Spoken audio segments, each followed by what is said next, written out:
All right. Hey, everyone. Welcome to the UNSECURITY Podcast. This is episode 79. The date is May 11th, 2020, and I am Evan Francine. With me today is my co-host, Brad Nye. Good morning, Brad. Good morning, Evan. See, I told you. I knew you would say that.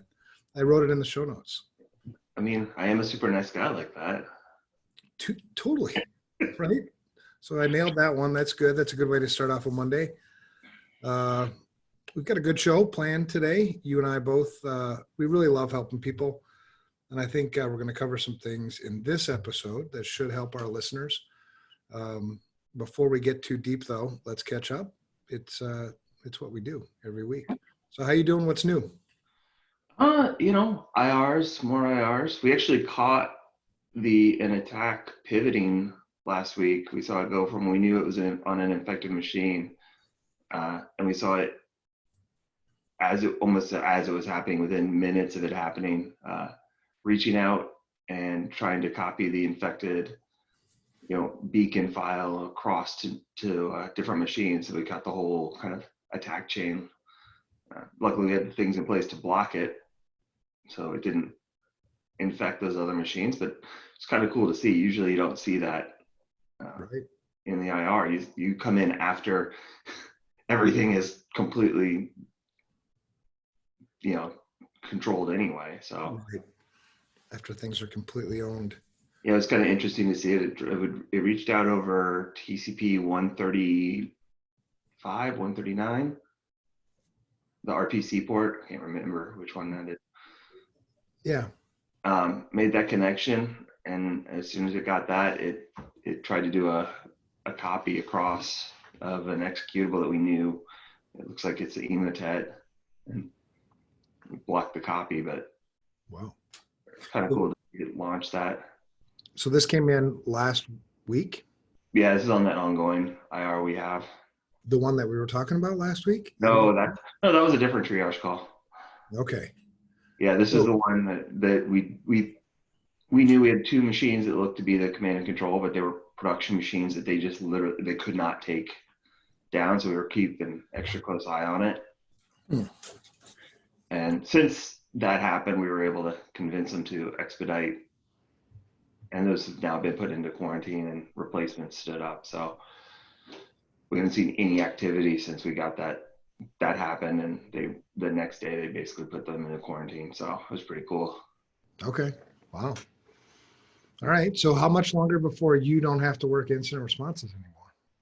I was mostly covering because Oscar took some PTO last week. So We do that still? What's that? You still do PTO? I know.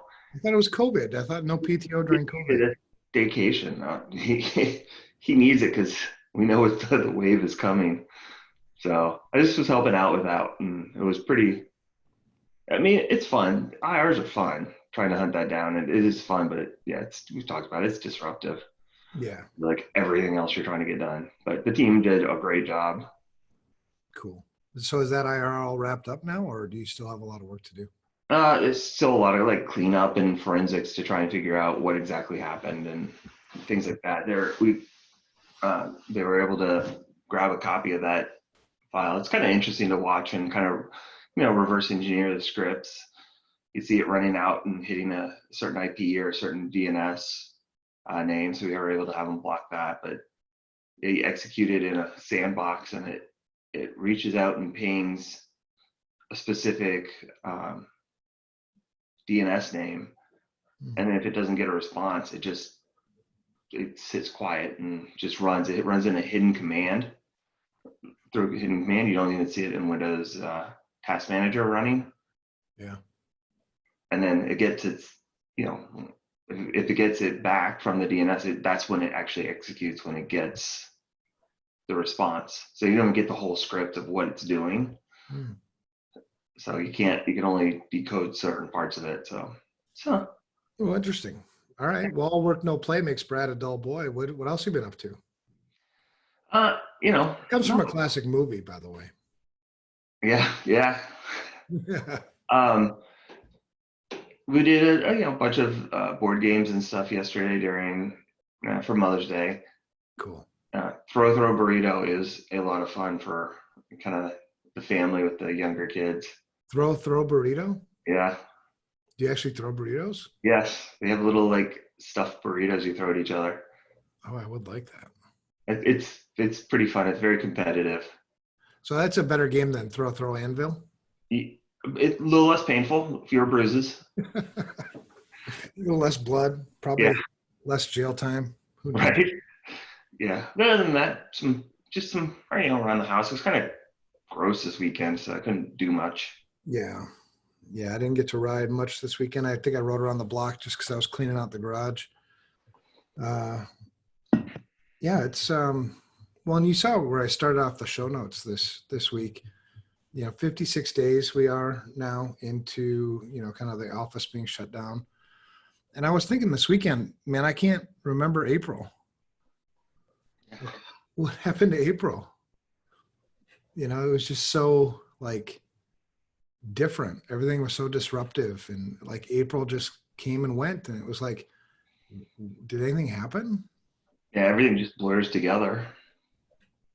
It's nuts, man. So that stuff sort of led me to thinking about, some of the other things. You and I get asked a lot of questions about security stuff, and a lot of times people ask these questions that are like, I'll give you the classic one. Management comes and asks you, so Brad, are we secure? Yeah. Right. It's like, I don't know. I mean, in context of what, and in relation to what, and yeah. Right. So, this whole COVID thing, kind of puts my whole life kind of like that. It seems like a little bit, just like, are we safe? I don't know. I mean, are we okay? I don't know.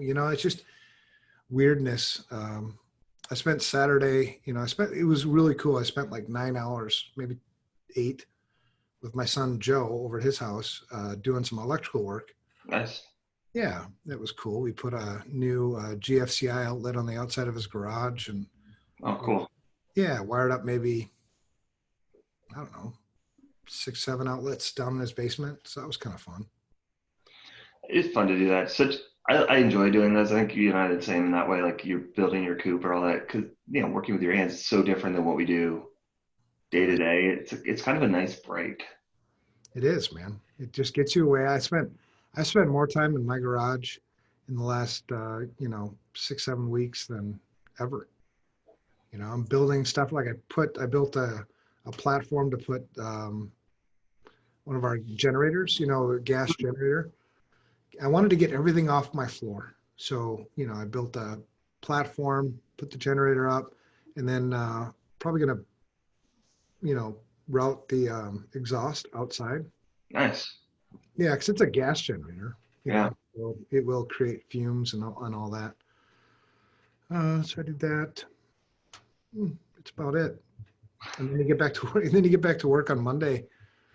And I got up early, and you were mentioning, before we started this episode, that you had trouble sleeping last night.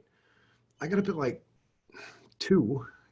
Mondays for me, Monday mornings are just weird. So I got up at like 2, came in, wrote up the show notes, did some other stuff, but yeah, life is weird, man. I'm ready. I don't know what the hell normal is. I know, and I think it's gonna be like that for a while. I mean, right? Because they say, the new normal or getting back to normal. It's like we've been in this for like 8, 9, 10 weeks. Sometimes, some people more. I don't know what normal is. Yeah. I mean, would normal be back to the way it was prior to this? I don't think so. I don't know, man. So I don't know. We'll just keep trucking through, try to keep our head up, try to keep focused on, something good for people. All right. Well, that's good stuff. So anything else, in terms of this weekend, fun stuff? You got anything you're looking forward to next weekend, this week? Hopefully the weather turns nice and get out and do some fishing, just get out of the house. Yeah. Hopefully we'll get a ride in. I think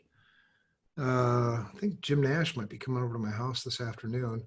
We're supposed to sit out in the backyard, smoke cigars, and talk about strategy for state and local government.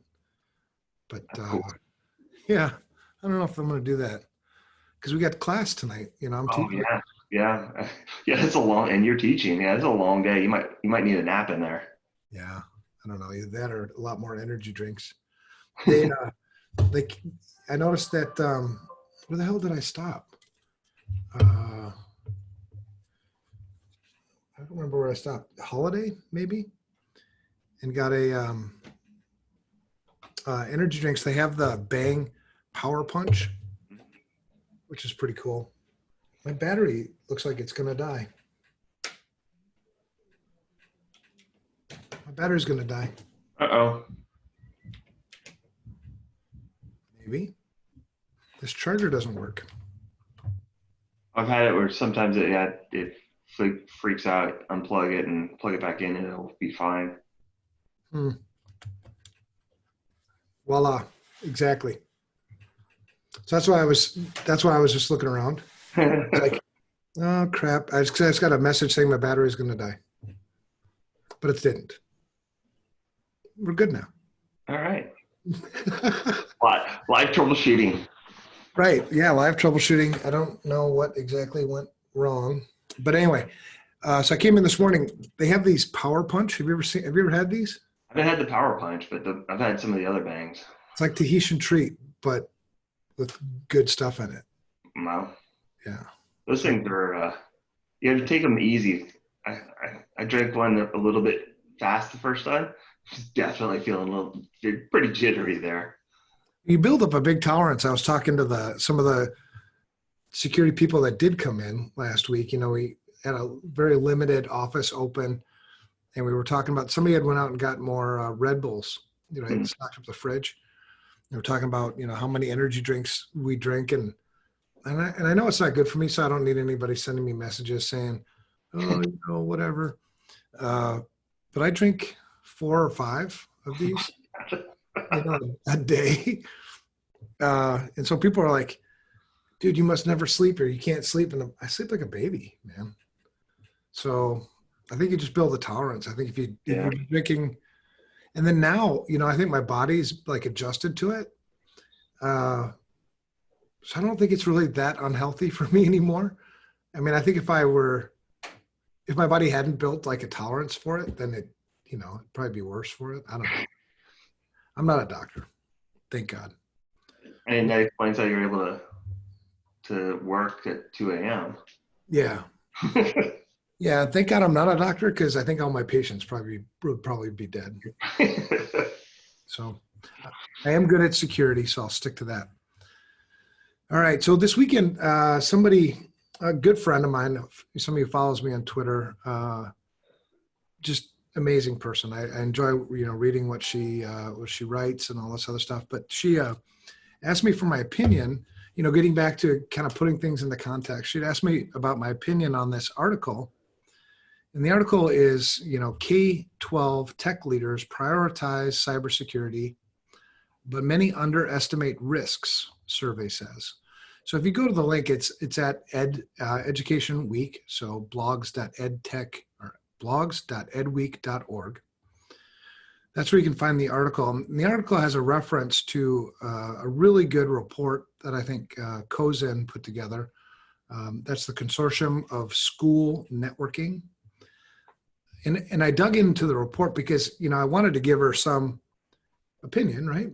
Mm-hmm. So, and after I'm kind of going through this, I'm like, oh my God, I have a lot of opinions. I don't have just a opinion. Yeah. I didn't read the whole thing. I read, you put a bunch of stuff in there. I read the kind of the overview of it. It was,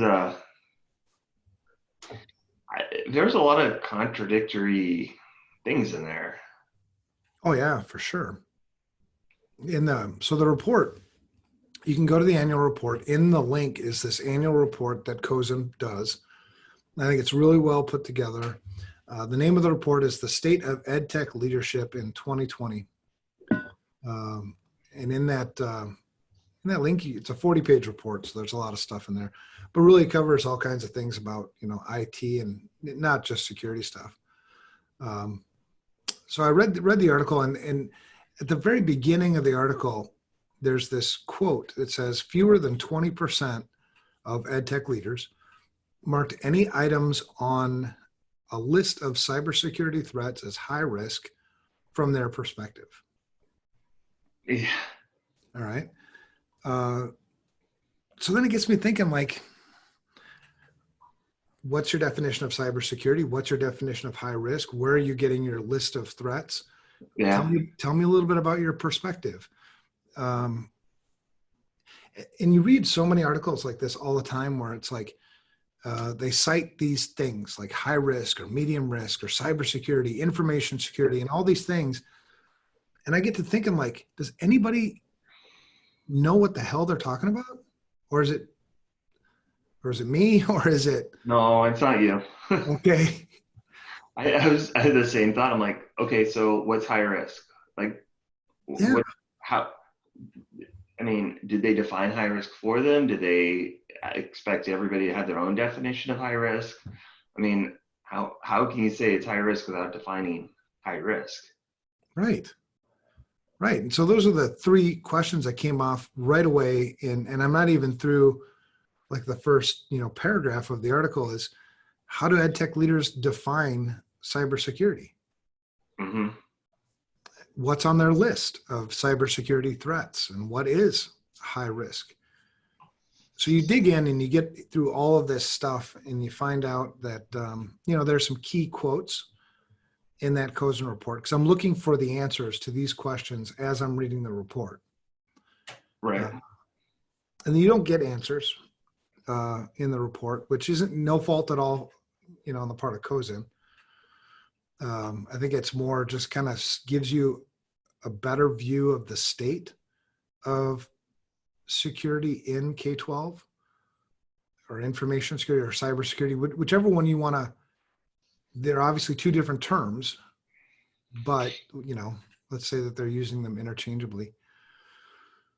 One of the first, kind of key points in that CoSN report is cybersecurity remains the number one technology priority for IT leaders, yet the threat is generally underestimated.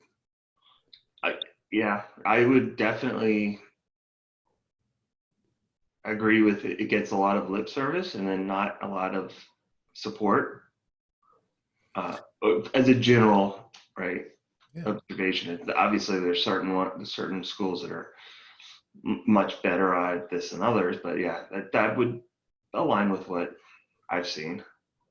Yeah, and it also, as you go through this, it seems like there's been such a rush to go do something, not necessarily the right thing, and not necessarily understanding what this actually means.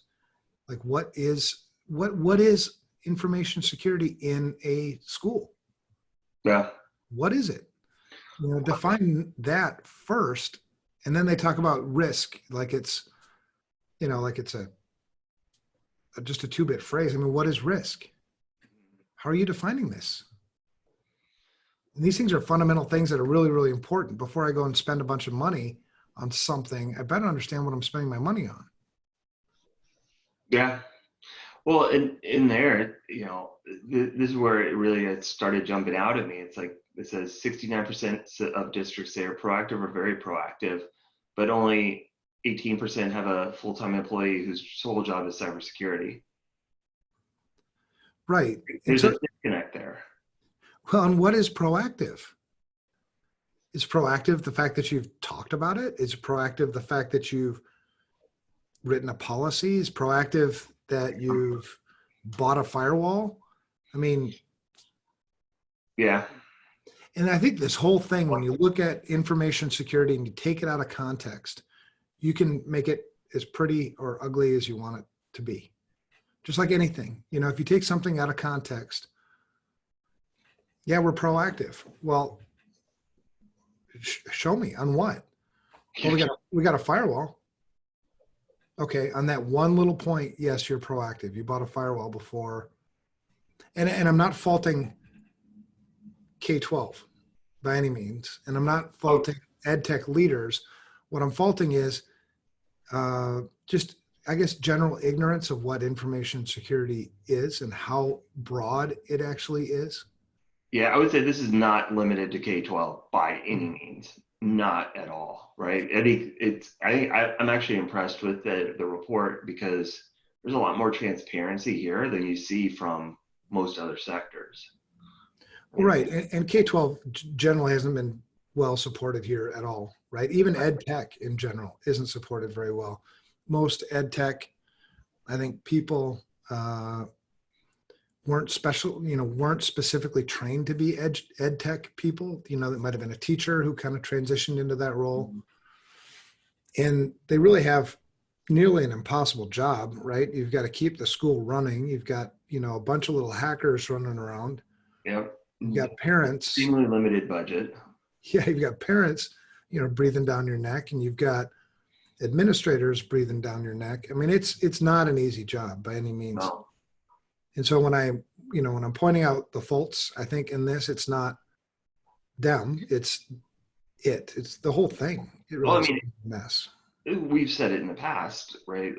The fact that as security people, we haven't communicated that well. It's not on the quote unquote normal people that they don't understand some of that. It kind of falls back on us for not doing a better job of providing support and communication.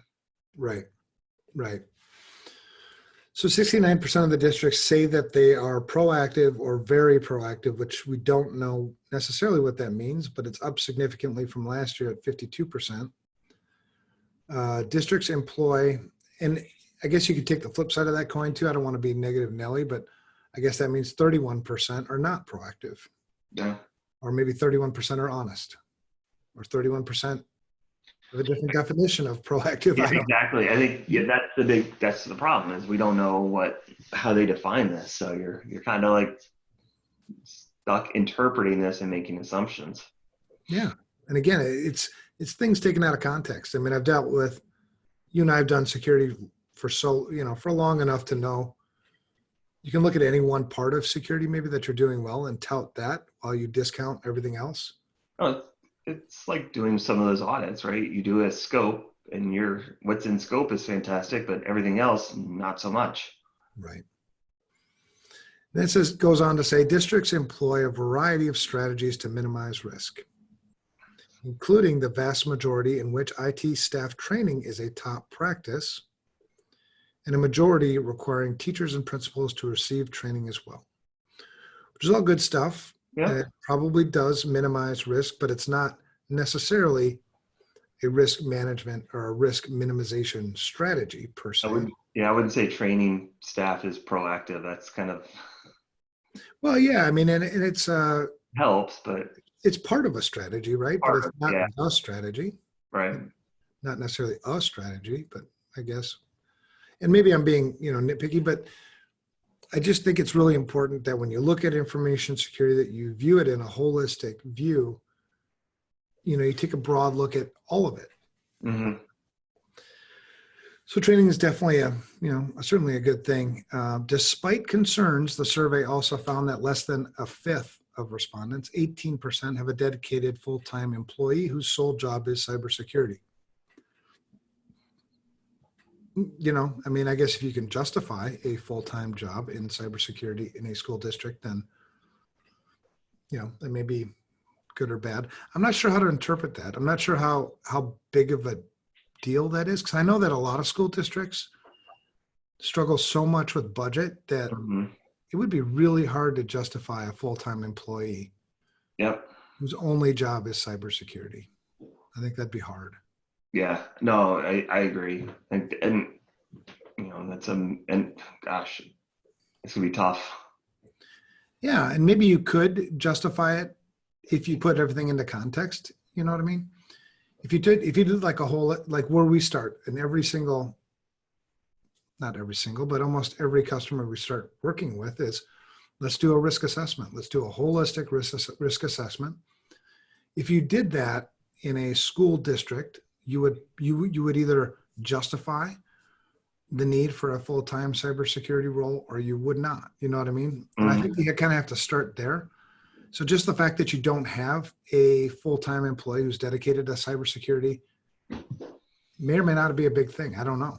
Yeah, and I think there's so many variables, especially with school districts, because some are so much bigger than others, right? So you might be in a smaller district that just doesn't need a full time. You might have, your sysadmin, network admin both do security stuff. So you have the equivalent of a full time, right? Because they're kind of splitting their time.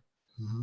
But there's not enough. But then there's others that are big, especially in some of the cities and stuff that, yeah, they probably should have somebody working on this. Right. Yeah. Or at least a pooled full-time resource kind of thing, what I mean? Where you can combine stuff. All right. So then IT leaders feel phishing scams pose the greatest risk to network security, with almost half, 49%, rating them as medium/high risk to high risk. It's almost like we've got some sort of quantification there. Yeah, it's like a 1 to 5 scale almost. Yeah. Despite this, results also show an overall trend to underestimate risk. Less than a fifth of respondents considered any specific threat as high risk. Any. I mean, yeah. I mean, Speechless. I don't even know how to respond to that. Like, right. You're that secure, and we know that that's not the case. Right. Yeah. Yep. And then they do, put in the report. Again, I think it's a fantastic report. Yeah. They took the data, interpreted the data, put it into a nice report, and it's not a reflection of CoSN. It's not a reflection of any one particular ed tech professional. It's just, I think it's a snapshot of where we're at. Yeah, with the industry. Yeah. Because then they put, this runs counter to the reality that school systems are being specifically targeted by cyber criminals, with reported cyber incidents tripling in 1 year. So while reported cyber incidents have tripled in the year, you still have less than a fifth of the respondents who consider any specific threat to be a high risk. It's interesting. You're right. They do seem very counter to each other. Yeah. So all that stuff is fine. And I think one thing that the K-12 could really use is some quantification of information security to put this into context. Some playbook that they can all play by, right? So then when you read medium high risk, you know what medium high risk is, you know what high risk is, you know where your most specific or significant risk or threat, is. It just seems like there's a lack of sort of overall direction in any of this. But anyway, moving on to the next point, artificial intelligence. Hey, holds both promise and peril for IT leaders. I know we could throw more stuff at it. Yeah. Yeah. Just, I've always kind of had this saying that AI won't compensate for your own lack of eye. Yeah, very true. There's a lot of AI being sold out there that isn't AI. I think most, I don't know what percent, but a very big percentage of AI that's being sold isn't AI at all. Right. So, I mean, gosh, if you're going to go start, down the AI path, it's premature, to say the least. Right. Well, and to, I think a lot of people see it as like the holy grail. It's just blind trust in it, and it's still, built by people. So, there's bugs and flaws in it and biases built into it. So you can't just plug and play and forget it. You still have to monitor it. You still have to review it, make sure it's doing what you expect, and you still have to patch it. Yeah. Yeah. It's AI, and it patches itself. It learns when there's a problem. Oh, God. Yeah.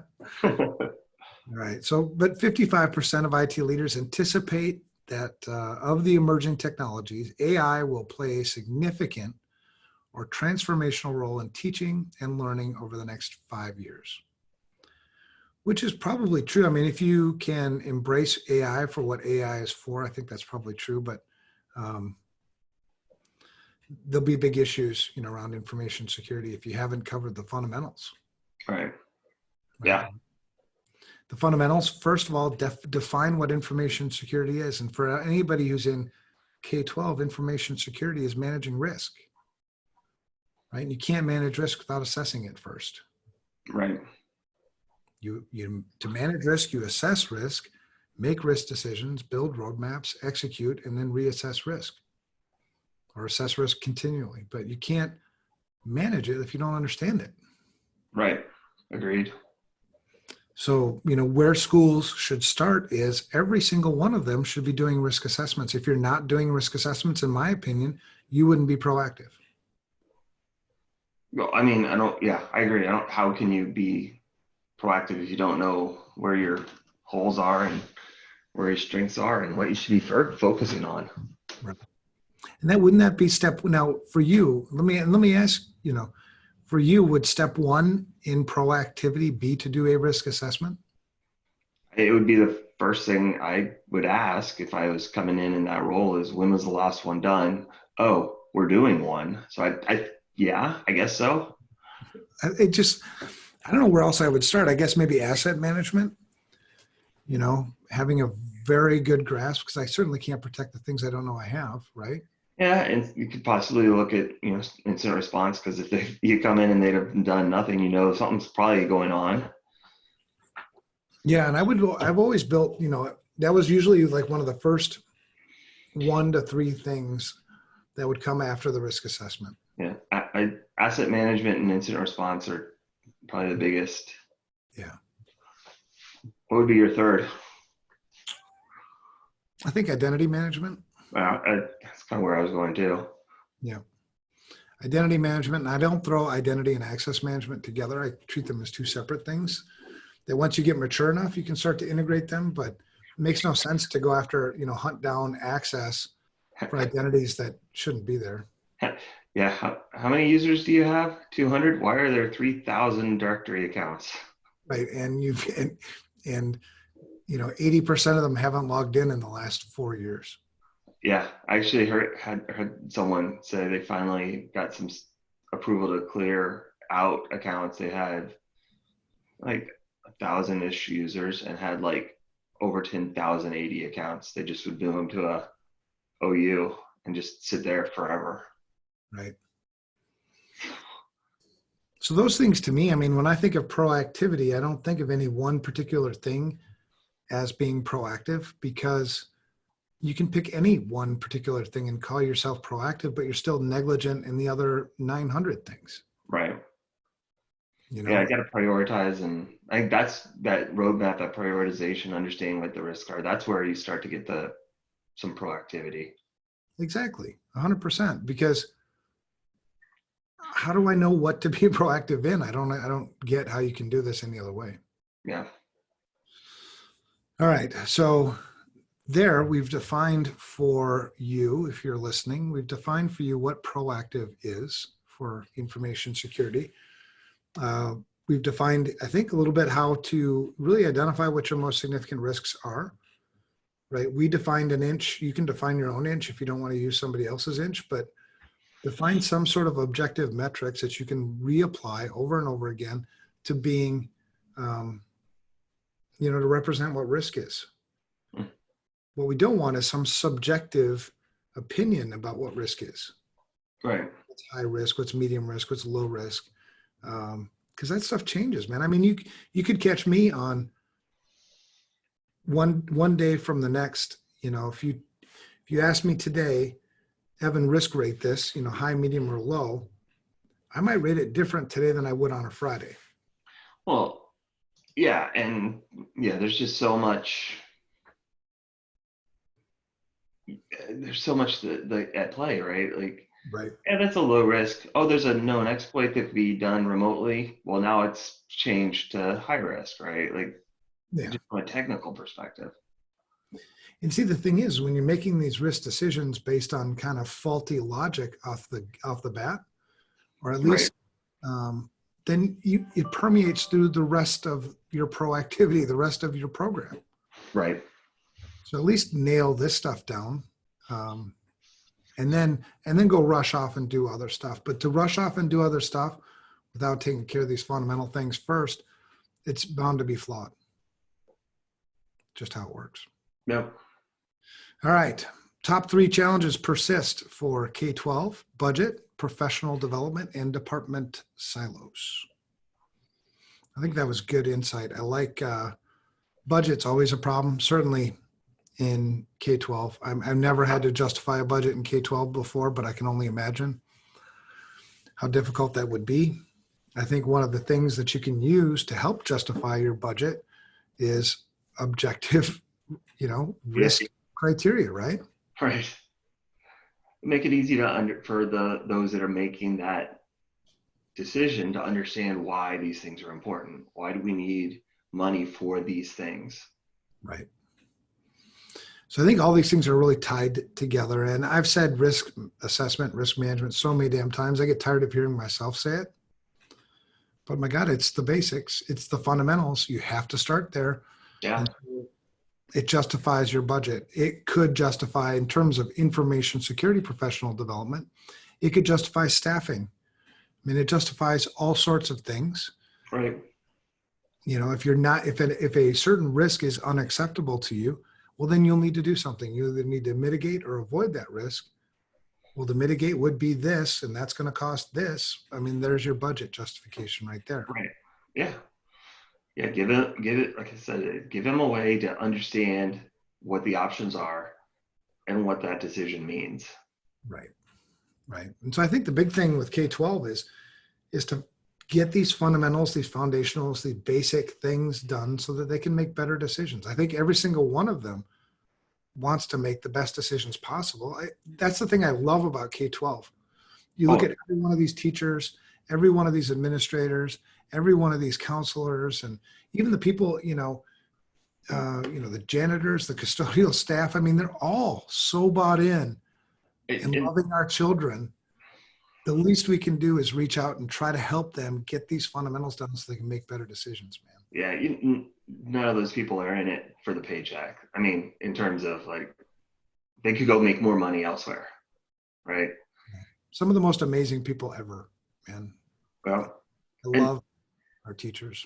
Really inventive too. A lot of times is because they are forced to make do with so little. You get to see some really kind of creative ways to deal with this stuff. It's really kind of it's cool. Absolutely, man. And so I think getting them basic fundamental information security risk assessments on those risks that they choose, the administrators typically, hopefully the superintendent or the school board chooses are unacceptable risks. What are some really cool creative ways that we can mitigate those risks that aren't going to cost us money? Right. And now you start getting a school that becomes innovative. Mm-hmm. They're raising children to think out of the box, to think of creative ways that I don't have to spend any money. And I think it just permeates through the rest of private industry potentially too. Right. So I think with K-12, it's hold on a minute.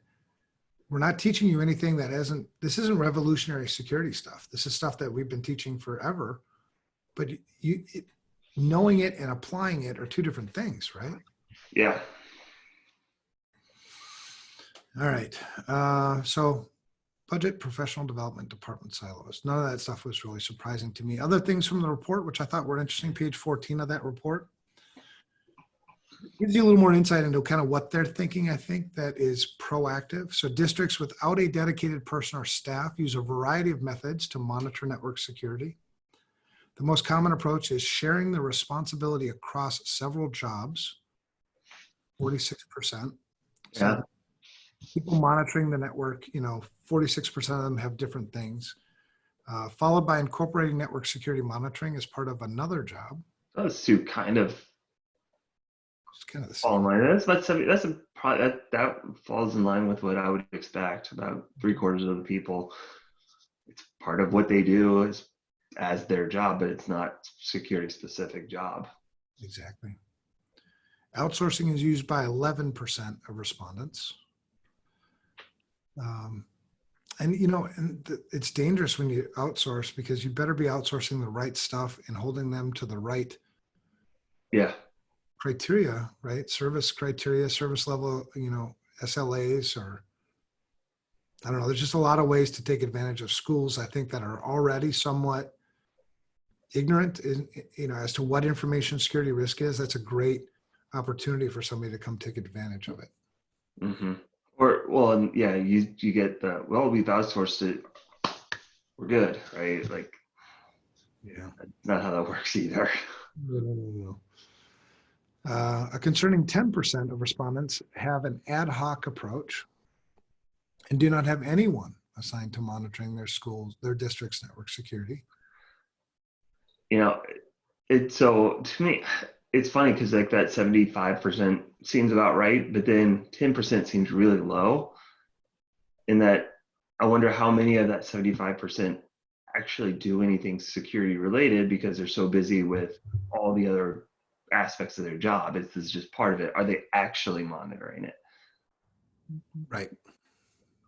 Yeah, we've seen that plenty of times where you've got we've got Splunk. Mm-hmm. Yeah. Well, okay.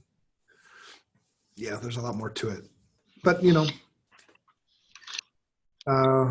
there's a lot more to information security than monitoring the network, for sure. And because on page 15, and page 15 says, when it comes to maintaining network security, so again, we're so focused on network security. And so this is all, our traditional definition of cybersecurity is of or pertaining to computers, whereas information security is a broader definition that accounts for people, that accounts for physical security. You and I tend to like the broader definition because it does help put things into context better. Mm-hmm. So broad scope does make sense.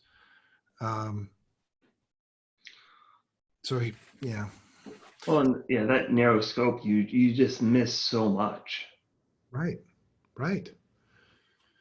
Well, and nowadays you can't separate out. I've said it before, and you can't separate out information security, privacy, and safety.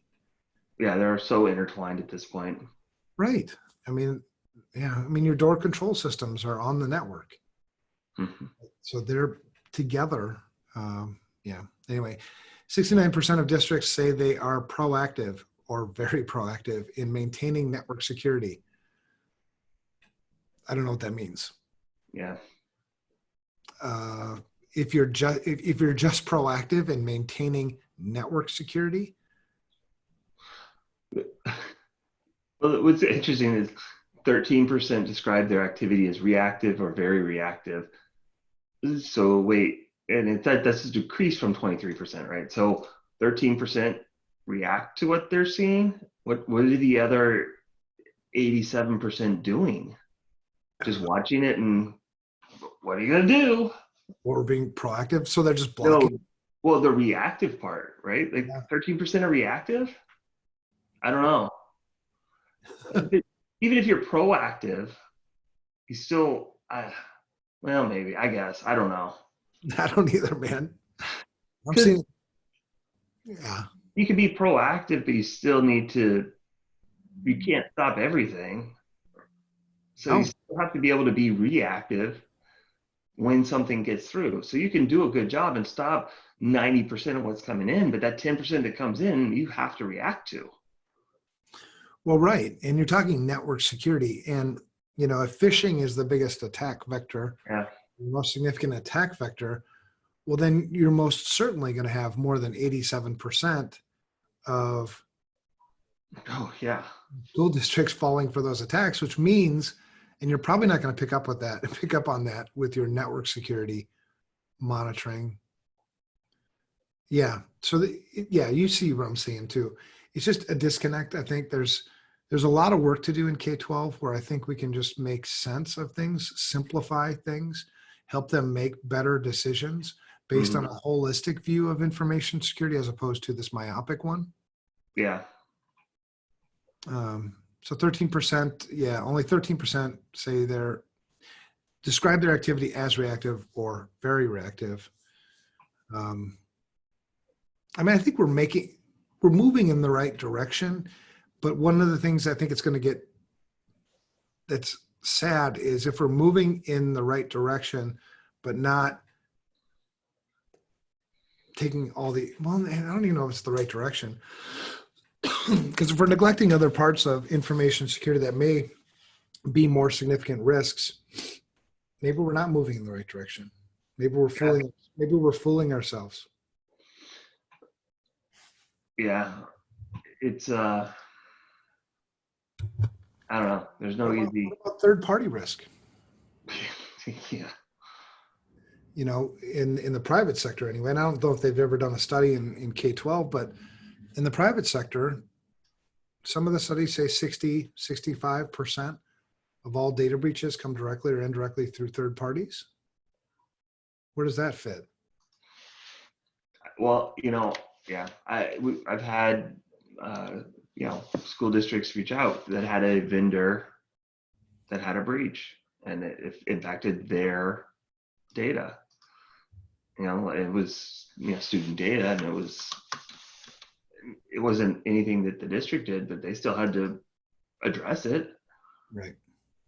And this is one of the better security programs that I've seen in general, not just K through 12. You just can't prevent these guys from doing this stuff. Is that the one that you were volunteering to, some mentor time and stuff like that? Yep. What I'm thinking, okay. And I wonder if we could use them as somewhat of a case study too, because they have gotten so much right with information security. And I think it could provide some real, eye openers potentially for the rest of K-12. Well, I can tell you right now, and it's not just them, it's every school district that I've talked to, and I'm sure Ryan would back it up. Basically, everything has been put on pause to support distance learning. Right, but I think we're going to be coming out of that pretty soon, right? They're going to start getting ready pretty soon for the fall. Yeah, they said through June, through the end of whenever their school year was. Yeah, so about a month. Yeah. So now would be the time to at least make it a thought process. Yeah. Sitting down and planning, and God, please don't spend money until you understand what you're spending money on, Yep. All right. Well, good stuff. I mean, and again, kudos to CoSN. It's a fantastic study. I really appreciate the great work that they do. I also appreciate it was Mary Mezicomer who pointed this out to me. Really appreciate the stuff that Sourcewell does here in Minnesota and elsewhere. Just keep up the good work, but fight the urge to do shortcut security, fight the urge to narrow scope on what information security is. Don't miss the basics, like doing risk assessments, right? Doing fundamental, basic, holistic risk assessments. That's where everything should start. So no doubt, we have a lot of work to do in K-12. It is our obligation as parents, as citizens, as governments, to do everything we can to help our K-12. That's the future. Yep. For us. I know, Brad, you want to give your kids every possible opportunity to succeed, and I'm the same way. Yeah. I mean, every kid, not just right. So let's do what we can, and volunteer time, do whatever, right? If you're an information security expert and you've got some time and you're at home, go donate some time, go call the school district and see if there's something you can do to help potentially. Yeah. A lot of stuff we can do. And be some cool stuff coming out from us. FRSecure got that type of stuff here shortly. Cool. Awesome. So at Security Studio, we do have free resources, and there's a link in the blog, evanfrancine.com, and they're free. There's never strings attached when we say free. So go check them out. If there's something you'd like us to create for free, we'll do it. I mean, unless it's going to take, a few hundred hours of development time, most of the stuff doesn't take that much time. And then do a holistic information security risk assessment. There are many out there if you want to develop your own. We obviously are partial and biased to the S2 school assessment that we developed earlier this year. We make that very low cost so that, really anybody can do it. And put information security into perspective, please. Make it much better for you and everybody. Right? Absolutely. All right. So Brad digs what I'm saying, and I dig what you're saying. Yeah, I do. All right. So news. Good talk. Thanks, Brad. Thanks for the sanity check too. Sometimes, I'm saying this stuff and I'm like, God, I feel like I've said this before. No, I know. How many are we repeating ourselves? Did we do this episode already? Right. This is episode 79 and 69, 53, 42, Yeah, right. 12. Right. Pretty much. Okay. So a couple news stories that got my attention. The first one comes from the Chicago Tribune, and this is a suit. The title is Suit Filed Against Lurie Children's Hospital Over Data Breaches. And this caught my attention because, one, it's a children's hospital. Two, we're in the middle of a pandemic, and I know that healthcare is really struggling right now. Every healthcare organization I've talked to is in dire straits. They're losing money. Which is that's a whole nother discussion. Oh man, it's super sad. Yeah. In the midst of all of this, now you've got a lawsuit filed because maybe you didn't do security correctly, but anyway, a breach happened. In Illinois, mother and her 4-year-old child have filed suit against Ann and Robert H. Lurie Children's Hospital of Chicago. I will say, from what is in there in terms of a breach, now, not to downplay any, but this seems to be, pretty low in terms of, the severity. Now, we don't know what exactly happened and what that was used for, but it's not acceptable by any means. It clearly had some issues with, some access control and how their permissions and things were set up, but it'd be interesting to see what happens. Yeah. Either way, it's sad that it, affects a hospital that. Oh yeah. Hospitals are trying to, save lives, treat people. Yeah. And what's sad about that one is, that was an easy to prevent one, right?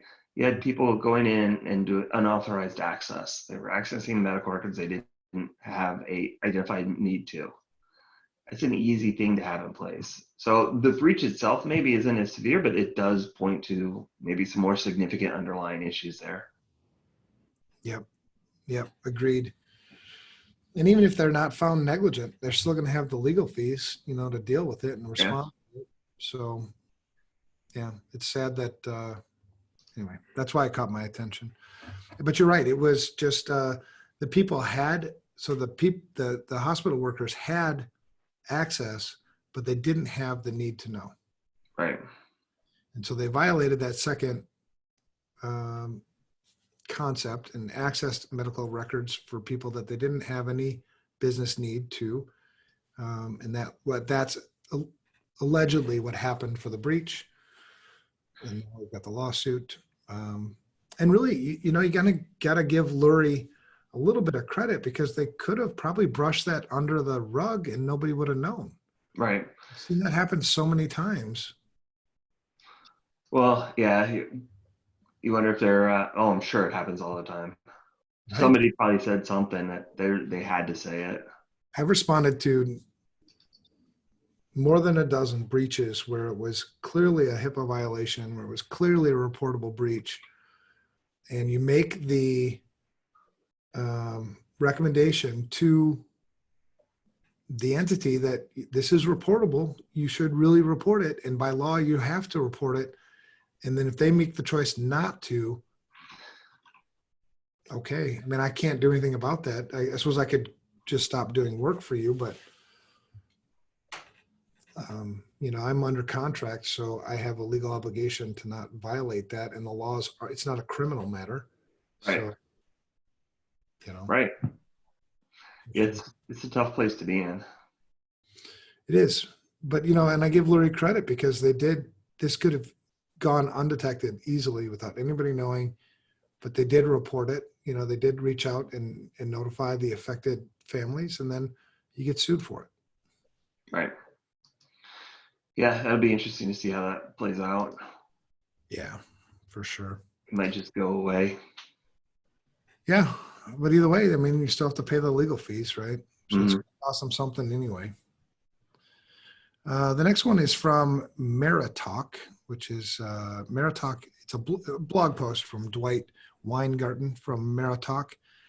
And it's a survey. It's quoting a survey.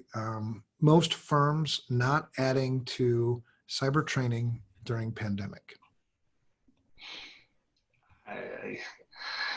Well, do it at your own risk, I guess. 53% of participants in the Work Study Index said their firms have not provided additional cybersecurity training on the risks associated with remote work. Online study of 4,000 business leaders across the world, so it's not just the United States. I don't know. You've got, we talked about it last week, the number of remote workers grew, or the percentage grew from 15 now to 49. So you've got a bunch of people who've never worked remote before. You're not doing anything extra for them. And we know that the risk of malware on home devices is 3 to 7% higher than it is on corporate networks. Yeah. The number of threats has increased significantly. The number of vulnerabilities has also increased significantly because these people are more vulnerable than they were because they're working at home now. And even the people that were already working at home, the 15%, now they've got all sorts of other distractions that they're dealing with on a day-to-day basis with kids at home, maybe their spouses at home, just the COVID anxiety in general. So you've got all these things going on, and it wouldn't make sense to maybe put them through a training class, an awareness class, or something. Or an SME. Hey, we got a tool. Right? Like, it's free. Just do something. Even send them. There's so many resources that say like, "Hey, do these things." Right. So go to s2me.io. There you go. That's all you have to do. Email all your employees. Say, "Hey, go to s2me.io and take this test. It's for you. Love you. Bye." Yeah. Okay. Last one I've got for news is Idaho. I just like to say the name of that state because I think it's funny. It makes me giggle inside every time I say it. Idaho names longtime cyber professional as new CISO. CISO stands for Chief Information Security Officer. And this guy's got some chops. I was just say shout out to them. Keith Tresh is their new lead. So shout out to him. They got a good one. I think that's pretty cool. You can find that at govtech.com. Yeah, I was impressed by that hire. Looks like he's pretty, got